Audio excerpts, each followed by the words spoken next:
फूटा घड़ा, एक प्रेरणादायक कहानी। बहुत समय पहले की बात है। किसी गांव में एक किसान रहता था।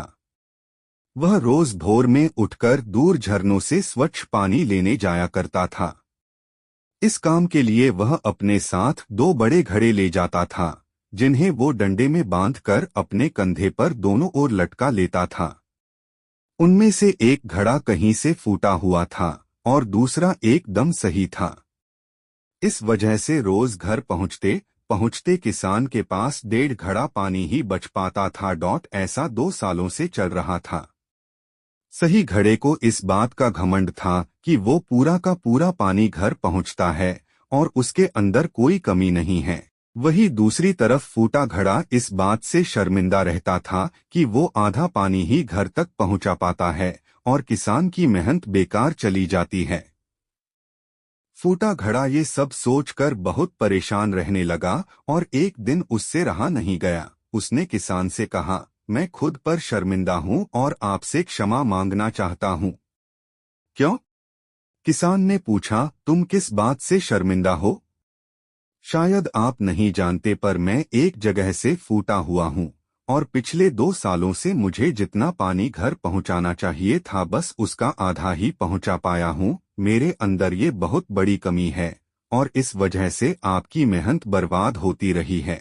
फूटे घड़े ने दुखी होते हुए कहा। किसान को घड़े की बात सुनकर थोड़ा दुहक हुआ और वह बोला, कोई बात नहीं, मैं चाहता हूँ कि आज लौटते वक्त तुम रास्ते में पड़ने वाले सुंदर फूलों को देखो।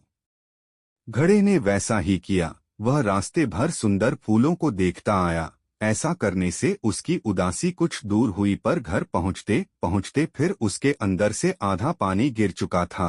वो मायूस हो गया और किसान से क्षमा मांगने लगा।